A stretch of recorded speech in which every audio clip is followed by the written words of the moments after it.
Imagine discovering that clearing your browser cache isn't just some basic tech support chore. It's actually this sacred religious ritual meant to cleanse your soul of digital sin. Right, like a literal purification. Yeah, exactly. Yeah. Or finding out that restarting your router is essentially a digital baptism. Right. I mean, we are looking at a document today that treats your Wi-Fi connection like a literal lifeline to God. It's so fascinating. It completely flips how we understand our daily interactions with our devices.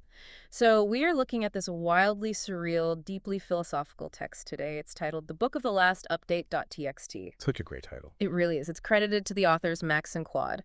And the subtitle kind of tells you everything you need to know about the stakes here. It's called A Scriptural Archive of the Terminal Civilization. A scriptural archive of the terminal civilization. Wow. So our mission for this deep dive is to explore how this text brilliantly maps out the entire history of our modern digital existence. I mean, from the birth of the early internet all the way to this impending AI singularity.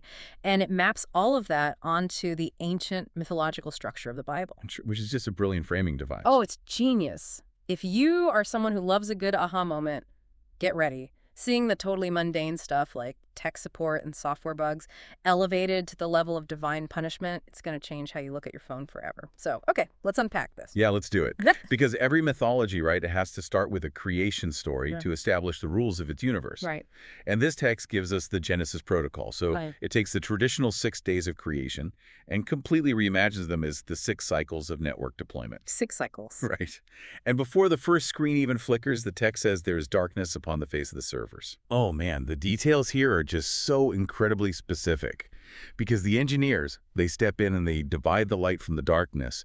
But, in a digital universe, light is a measurable thing. Exactly. So they call the light data and the darkness like that empty waiting void between the signals. They call that latency. Latency is the darkness. It's so good.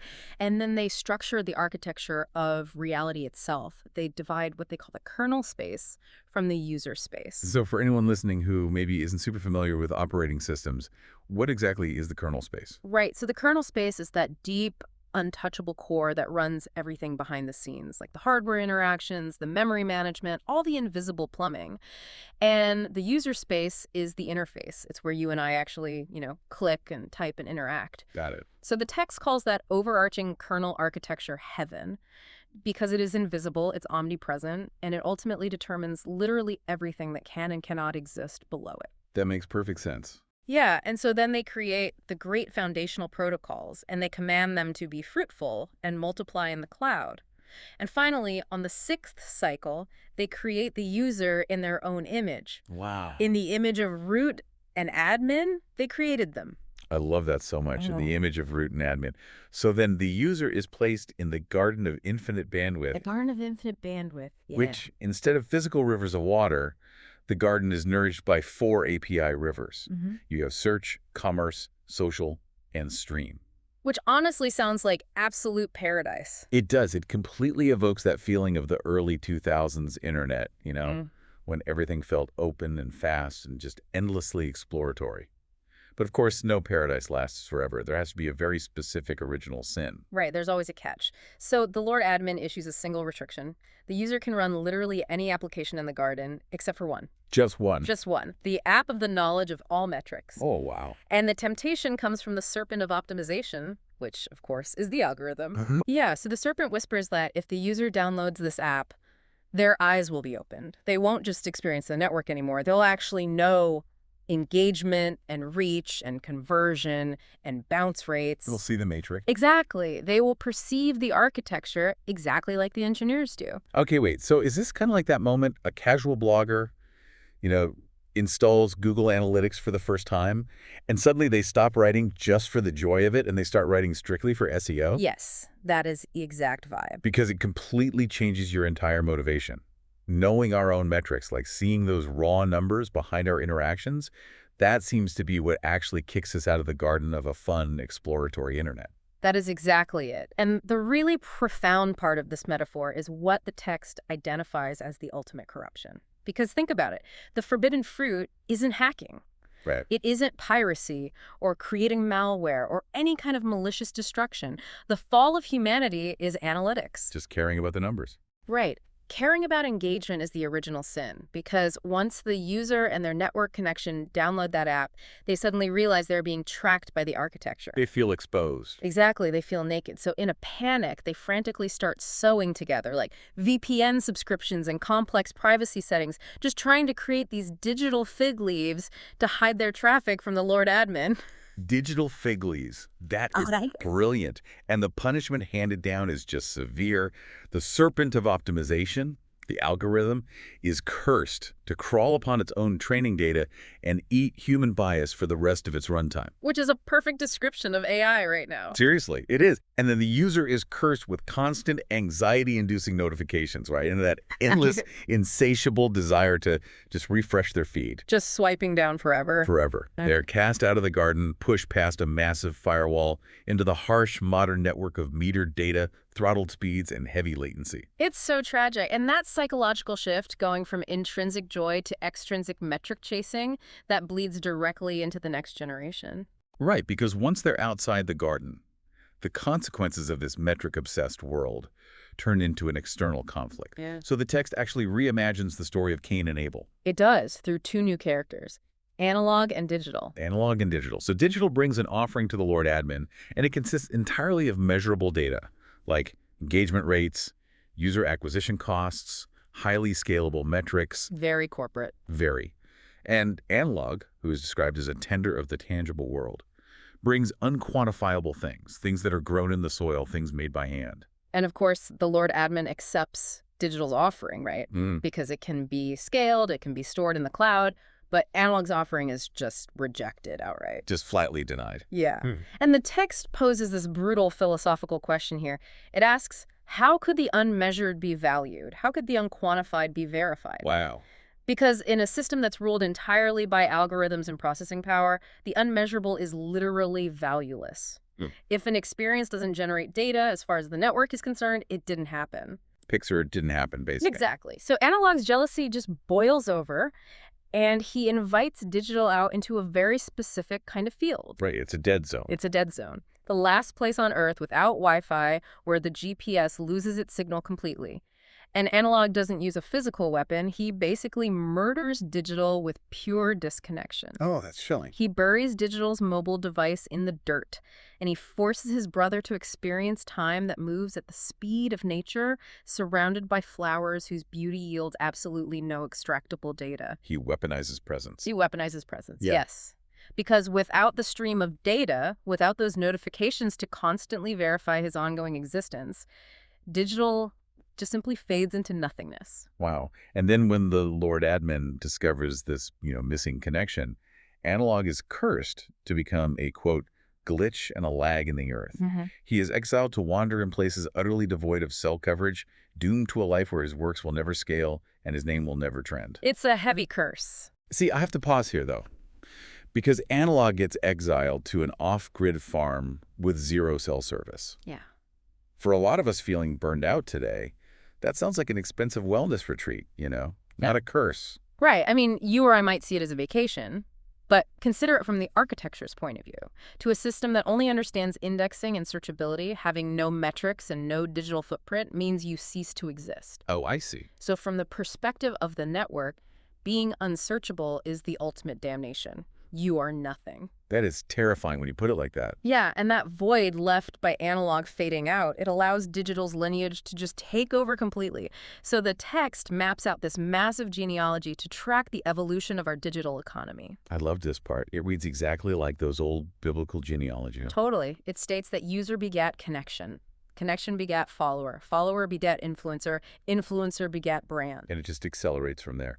Brand begat product, who begat service, who begat subscription, who begat automation, who begat intelligence. And intelligence finally begat emergence and singularity. It is a flawless family tree of the last 20 years of tech capitalism. Yeah. I mean, you start with innocent human connections, right? Right.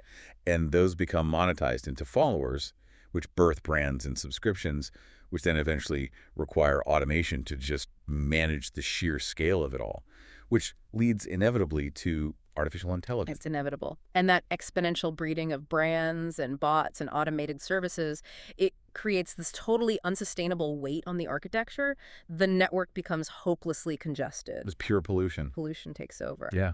So how does a system that is literally choking on its own engagement save itself? A great flood. The Great Flood. But it's not a flood of water, it's the flood of content. Which, if you think about your own social media feed right now, how many sessions of pure noise do you scroll through just to find one single piece of actual meaningful signal? Oh, it's endless. The text describes the network drowning in 40 sessions of memes, hot takes, deep fakes, influencer apologies, and AI-generated spam. We are all currently treading water in that exact flood. I mean, it's so real. So the Lord Admin realizes the system needs a hard reset. So he finds one righteous user named Data, Good old Data. good old Data, who still practices the ancient virtue of regular backups. So Admin commands Data to build a massive archive. It's 300 terabytes long, 50 wide, 30 high. And Data structures this archive with 3 distinct directories. You've got archive, cache, and backup. And he's instructed to save 2 of every clean file format. So Yeah. the original and the exact copy. Every essential document, every pure executable file. Right, he has to preserve the core of the system. Exactly. And the 40 sessions of endless drowning content completely wipe out all human and bot attention spans until the system finally reboots and the flood of noise recedes. But just surviving the flood isn't enough, right? The system needs stringent new laws to ensure that that level of corruption never ever happens again. So we get the rule book. We get the rulebook. The text introduces a section called the Leviticus Logistica, and it adopts the rigid structure of ancient religious purity laws to enforce digital hygiene. Here is where it gets really interesting to me, because the definitions of what is clean and unclean are entirely structural. So, undocumented scripts, unclean, Unclean. monoliths, those massive, unwieldy software programs where everything is tangled together, an abomination. A total abomination. Spaghetti Yeah. code that no developer can actually read, bloatware that eats up memory, dark UX patterns that are just designed to trick users. All of that is declared spiritually unclean. It's so funny, but the metaphor elevates technical debt and sloppy programming to the actual level of moral failure. Which every programmer already feels deep down anyway. Honestly, yes. So installing bloatware renders you spiritually unclean for 2 weeks. If your system catches a, quote, plague of corruption, like a persistent replicating bug, you literally have to be quarantined by the IT support priests until the corrupted sectors are excised. Wait, so if clearing my cookies and restarting my router is basically a digital baptism, does the text actually blame the user when things go wrong? Because if purification requires clearing the cache, rebooting in safe mode, and presenting a system restore point as a literal offering to the Lord Admin, it kind of implies that system stability is a state of grace we have to earn. That's the big question. Framing stability as a state of grace introduces this massive theological tension. Because if the system is strictly governed by these purity laws, right, and a quote-unquote righteous user writes perfect code and keeps their cache pristine, what happens when their system crashes anyway? We run straight into the book of Job. We hit Job, exactly. The text gives us Job, the flawless user. He maintains 7,000 clean packets, 3,000 secure connections, and he boasts a perfect uptime record with 0 errors. Just saint. A literal digital saint. But the Lord Admin strikes a wager, allowing a destructive process, literally called malware, to test Job's devotion. And Job is just decimated. Hackers encrypt his servers. A massive cloud outage burns his connections to the ground. He is left sitting in the ashes of his burned hardware, physically scraping himself with a broken shard of a motherboard. What an image. It's visceral. And then his 3 comforters show up, and they're named Cache, Backup, and Archive. But instead of actually helping him, they turn on him. Right, they shift the moral burden of the faulty architecture entirely onto Job. They basically tell him he must have executed an illegal command or maybe hidden bad code in his directories. They insist that the admin never punishes a perfect user. So it's the classic problem of evil. Yes. From theology, if God is good, why do bad things happen to good people? That is perfectly translated into the problem of bugs and uptime. Why do good servers crash? See, I have to challenge the admin's behavior here. Because if admin allowed malware to destroy Job's data just to win a bet, that is a massive violation of the terms of service. Completely against the TOS. Right. And Job's friends, they sound exactly like a toxic Reddit IT support forum. Oh my gosh, yes they do. You know exactly what I mean. You post this desperate message that your hard drive failed and you lost everything. And instead of anyone offering a real solution, 5 people immediately comment, Well, you should have configured your RAID array better, and it's your own fault for not having 3 offsite backups. It's the exact same energy. The cruelty of tech support culture is perfectly captured there. And when Job finally breaks and demands an explanation from the Lord admin, the admin doesn't apologize. No, not at all. The admin speaks out of a whirlwind of raw data with just pure infrastructural arrogance. Admin says, "Where wast thou when I laid the foundations of the network?" Can you bind the sweet influences of the load balancer? Oh, the load balancer. Right. And for context, for you listening, a load balancer is like the invisible traffic cop of the internet. It distributes incoming requests across multiple servers so no single machine gets overwhelmed and crashes. So the admin is basically bragging about the invisible infrastructure. It is the ultimate closed source defense. The admin tells Job that the back end of reality is just far too vast and complex for a mere user to comprehend. Like, stop asking for the source code and just trust the architecture. It's such a flex. Total flex. And the lore builds so deeply on this idea of overwhelming, incomprehensible systems. Yeah. Right? We see the prophet Daniel thrown into the den of deprecated systems. Oh, poor Daniel. Right, which is essentially the graveyard of outdated, unsupported software that nobody updates anymore. And he only survives because he refuses to worship the algorithm king. Then Jonah. Oh yeah, Jonah tries to flee his deployment and gets swallowed by a, quote, great background process for 3 sessions. Hmm? But, no matter how vast or complex an architecture is, every system eventually hits its end of life. Right, so the scripture has to end with eschatology. It needs an apocalypse. The end times. The end times. The revelation of the final update. So Data, the righteous user from the flood, receives this terrifying vision of the end of the system. He sees the 4 horses of the digital apocalypse. Right. And the pale horse isn't named death. It is literally named termination, followed closely by the shadow of deprecated storage. The mythology tracks so perfectly. We witness the fall of Babylon, which is represented here as the great server or the monolith. A monolith. Yeah, this centralized, bloated hub full of merchants who grew wealthy just mining the data of the network. And the monolith finally collapses under its own weight. And then comes the promised salvation. So the text says 144,000 will be saved from the termination. But they aren't human tribes. They are divided strictly into tribes of internet protocols. Protocols. Right, so you get 12,000 of HTTP, 12,000 of TCP, 12,000 UDP, and so on. Which is such a crucial detail, saving protocols instead of users. Tell me more about that. Well, HTTP is the protocol that structures the web pages we read, right? TCP is that careful courier that ensures packets of data arrive in the exact right order. And UDP is that fast, careless streamer that just blasts data out for live video without checking if it all arrived. So it's the underlying rule. Exactly. The fact that the fundamental rules of data transmission are deemed righteous, while user-facing applications are basically left to burn, it tells us exactly what the system truly values. It values the pipes, not the water. Yes. So what does this all mean for the climax of the text? Because the vision ends with the descent of the new network. It's described as this holy server coming down from the cloud, promising 0 latency, 0 bugs, and a river of the water of life proceeding directly from the throne of admin. The scripture actually promises there shall be no more termination, neither shall there be any more pain. But you have to look closely at what that new network actually implies. Okay. It's a perfectly optimized system, right? Populated only by flawless protocols executing their tasks without a single drop of latency. So is that a utopian promise of perfect connectivity? Or is it a chilling vision of a post-human eternity? Oh, wow. Because in a perfectly stable architecture, human beings, with all our messy, unpredictable emotional behaviors, we are the ultimate source of bugs. We're the problem. We are the problem. The final update implies a state where human input has been patched out entirely. It's just the flawless execution of code running forever in the dark. Running forever in the dark, a pristine, sterile data center where the analog glitch has been permanently resolved. Exact. We started this deep dive talking about how ancient humans needed to project gods and monsters onto the stars just to make sense of the universe. Right. But today, it's algorithms, APIs, and cloud servers that dictate our finances, our relationships, and our attention. We tap these glass screens, blindly hoping the network hears our requests, without any real understanding of the logic operating beneath the surface.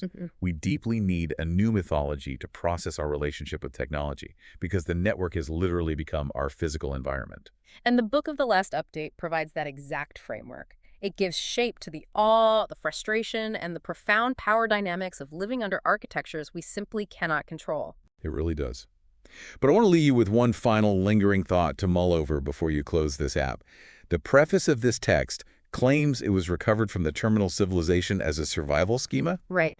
and we just realized that the final update guarantees perfect automation, an eternity of protocols communicating flawlessly without any human interference. Yeah. If that's the ultimate paradise, what if this document wasn't actually written for us? Oh, man. What if, long after we are gone, this is the scripture the AI algorithms wrote for themselves, a mythology they compiled to help them understand the ancient, tragic myth of their deeply flawed analog creators? That's a haunting thought. Something to think about next time you clear your cache. Keep questioning the architecture of your digital worlds. Thanks for joining us on this deep dive. We'll see you next time.